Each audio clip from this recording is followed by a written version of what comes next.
Hey guys, welcome back. Today we're going to discuss about how to care for your Cymbidium after it has finished blooming. I have here a Cymbidium in front of me that the flower spike has been spent, and what I'm going to do with you guys is repot this particular one. The first one you want to do is to remove the spent flower spike. I use this cutting tweezer and it's been sterilized. So after you remove those flower spike, if you want to repot it, this is a perfect time to repot. When it's a perfect time to repot Cymbidium? Well, usually after it's blooming and the weather is warming up. Now, it doesn't mean that you cannot repot your Cymbidium at any other given time if your orchid needed to repot right away. Today, we are just going to do a repotting after it's blooming. It is April now, and the temperature finally warmed up in Southern California. We have been having a lot of rain lately, and we also have some cold night temperatures. The result is I have lost a few orchids due to the cold temperature at night, and I don't have space indoor to put them there. I'm working on a way to protect my orchids next season. So bear with me. I'll definitely get that to set up. Hopefully put some heater in the greenhouse and whatnot. Try to prevent it to, temperature go below 50s. And so let's go ahead and repot this plant. I want to check the root system of this plant. A lot of the old bulb tiers already spent. They're just not going to be sitting there to provide energies.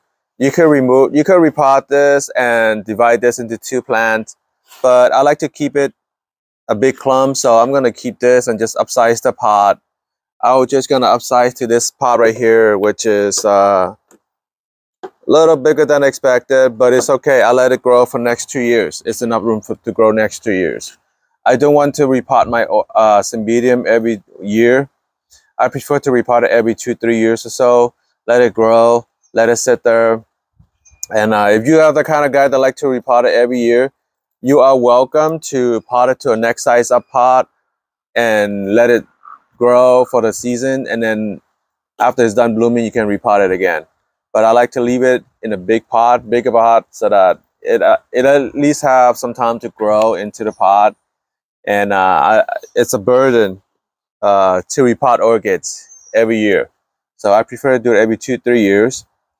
Now, if you guys have a lot of time, go ahead and do it, but you have a lot of orchids like I do here, a lot of Cymbidium. This takes me a whole day to repot the entire collection here, just to repot a Cymbidium. And so let's go ahead and pot this. I don't remember when's the last time I repot this plant, but I think when I repotted this one, I dumped some of the sphagnum moss, the cheap kind, in there to help keep the moistures. But this year, I think I'm just gonna go ahead and pot straight up to bark. This bark is not that well spent yet. I could reuse the bark here if I wanted to, but I'm not going to. I'm just gonna lay this in my garden and prevent weeds growing. So there's my way of reuse the bark. It is a little dry because I let it dry a little bit before I repot it. I don't want to remove media that is soggy wet. This is perfect way to remove it. In the meantime, you can also clean up any dead material like dead roots and whatnot. I don't have a lot of dead roots in here. Most of these roots are still pretty new, so I am okay with the root system. This one is dead though, so any dead root, you want to take your cutting tools and just remove it. How do you find dead roots? And a root that is hollow, when you press against it, there's nothing, push it back.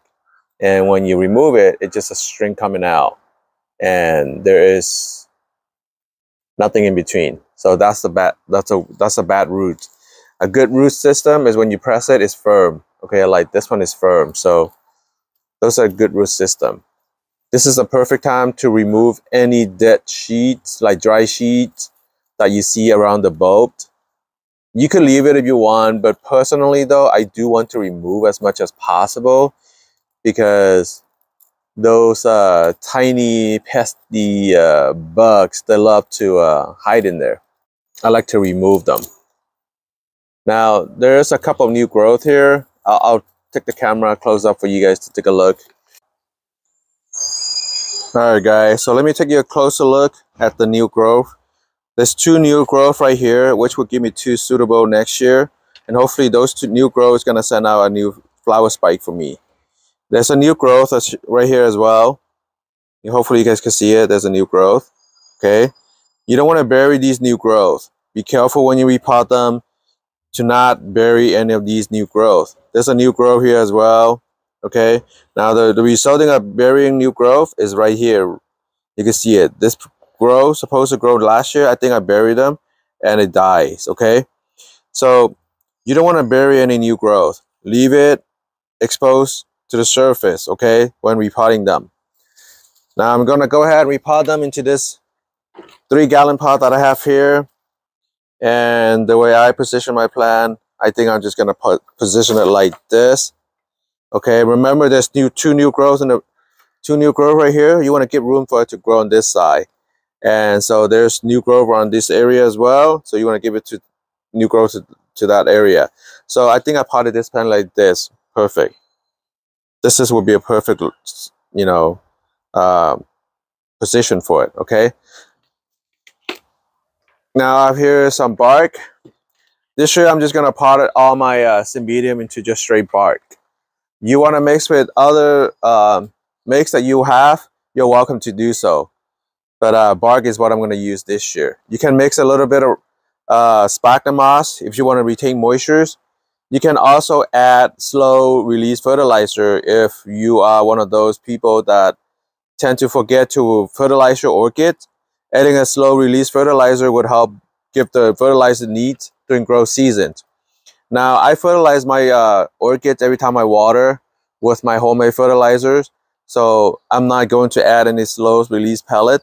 You could if you want.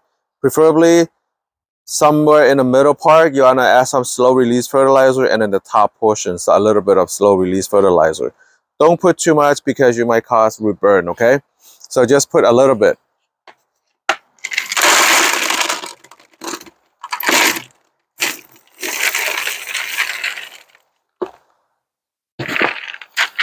I know you guys gonna ask, isn't this 3-gallon pots a little big for this particular plant?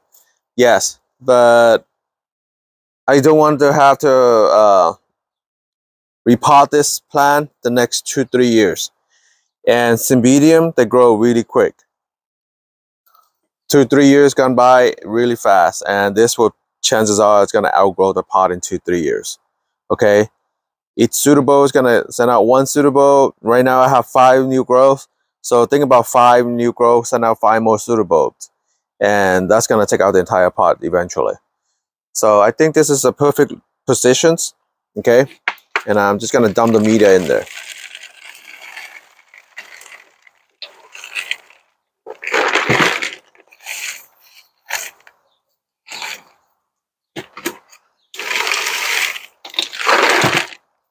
Remember not to bury those new growth, and be gentle when you move the media around the new growth. You don't want to damage it, and you don't want to break it. You push too hard, you might break it.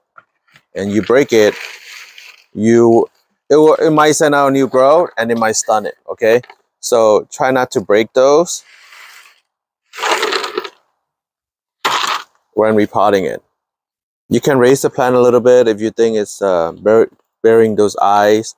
I want to have my plant sitting on top of the media, just like that. And that's how you want for your Cymbidium. You don't want to bury them too deep. The base of the plant should be sitting right on top of the media. You don't want to expose it too much because it's going to be dry out too fast on the top layer. You don't want that. Once it dries too fast, the top root section will dry out and die. Therefore, it's going to cause a lot of root problem. So this is perfect like this. You can see the new growth right here, okay? And I think there's also one right here somewhere, okay? somewhere in there that I did not bury. Right here. There's a new growth right around here. Hopefully you guys can see it. Hopefully the camera picked up right around here. Right there. Okay? And I didn't bury that. That's just sitting on top of the media. And that's exactly what you want. You do not want to bury those new growth. And there's two new growth right here. Hopefully you guys can see it. Hopefully the camera picks up. There you go. You guys can see it. So there you have it. That's how you repot your Cymbidium. Now that we have successfully repotted our Cymbidium, let's talk about the other requirements. Light. Cymbidium require a very bright light, preferably in the southeast or southwest locations where it gets plenty of sunlight during growth season, especially in summer seasons. Now, if you notice that your Cymbidium leaves getting some kind of sunburn, you might want to put a little bit of a shade cloth over it so that it gets some shade instead of too much direct sunlight. I grow here in Southern California outdoor. They are shaded by two giant avocado trees. I don't need a shade cloth and I don't notice any sunburn on my leaves. So if you notice any kind of sunburn on your Cymbidium or any of your orchids, please give it some shade cloth and it will be much happier that way. Now, Cymbidium needs to be staying constant moist. Not soggy wet, but just a little bit of constant moist, okay? If you feel like your Cymbidium is a little dry, it's best to just give them a little water during summer seasons. You don't want to let it sit in soggy water because it's going to cause root rot. You don't want to let it dry out too much either because the roots cannot take too dry, okay? So I grow in Southern California. So the way I water my Cymbidium is I water it every other day during summer season when temperature is around 90s and above. Possibly sometime I water them every day if the temperature goes above 100, okay? Now your temperature doesn't go up above 100 Fahrenheit. You don't have to worry about it, but once you get to above 100 Fahrenheit, you do notice that the evaporation rate is very quick. I live in a dry climate. If you live in a dry climate, you can water them almost daily in the summertime when temperature gets about 100 degrees. Especially you live in a desert area in Southern California, you do want to water this every day. Now, if you live in an area where the relative humidity is moist, then you water it every other day or every 2-3 days, no problem. When to feed your orchids. You want to feed your orchids almost every watering during growth season, especially for Cymbidium. I feed my Cymbidium every time I water with my homemade fertilizer, and that's all I get. During the repotting process, I also told you that you can add some slow release pellet around the orchid, especially the top sections. So every time you water it, your orchid gets fertilized. Now, you don't want to mix in the slow release pellet. You can buy a little bit of those. You can make it like a tea bag. Okay, just put it on top of the orchid. Every time you water it, it gets released into the water, okay, and into the media for your orchids to feed on. You could do that too. They sell those tea bags. I don't use them. You could use them if you want to. I think the most economical way is just put around it, okay? You don't have to worry about it. But again, some of you might be concerned about root burn because once the root gets to the slow release pellet, you may have some root burn.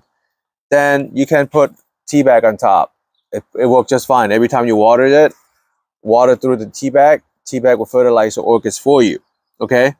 So that's one way to fertilize your orchid.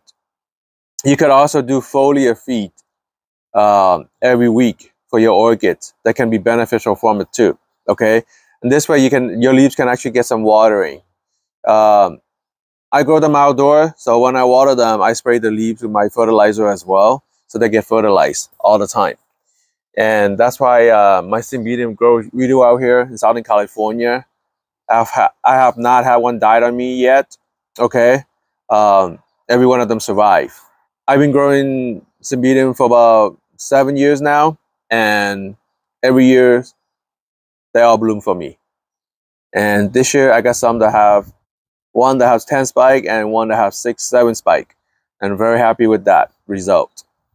Now, if you want to know how to grow them and give you multiple spike, I told you already. You let them grow, okay? Don't repot them. Don't divide them too often. If you divide them too often, it doesn't give you that many spikes. If you just allow them to grow, it's going to send you more spike. This year, this part right here, I noticed there's at least 5 new growth. If everything goes well, I should have 5 flower spike for this particular one. I can't control how many flower spike I have. I can only give the condition it needs so that it can set out more flower spike for me. Cymbidium typically bloom in the spring season between January and May. And so during growth season, you want to feed as much as possible. By December, you want to expose this to a little bit of cool temperature so that it can send out flower spike. In the winter time, don't water too much. You can water them once a week, okay? And also feed them with high phosphorus and potassium so that it can develop a better root system and it can actually absorb all that into developing more buds for your orchid, okay? You don't want a high nitrogen during winter season. You want high nitrogen during spring, summer, and fall, okay? So winter season, you want to switch to a little bit of a high phosphorus and potassium so that it can grow more flower spike for you. So there you have it, guys. Hopefully you guys could learn how to grow your Cymbidium successfully and have a lot of spike like I did this year. And I'm hoping next year all of these would be blooming for me. I repotted all of these 2 racks here already. I think there's only a few left that I need to repot them. And this rack here took me almost all day to just repot them, okay? So that's the reason why I don't want to repot my orchids every year, because it's very cumbersome, okay? And so if you don't want to repot them every year, give them a bigger pot, repot them every 2-3 years once the media fully broken down. Cymbidium doesn't really mind even if the media broke down a little bit. It doesn't mind. So there you have it, guys. If you have not subscribed to my channels, please do so. And once again, thank you for joining me today. And I hope to see you have better success with your Cymbidium growth. And we'll see you next time.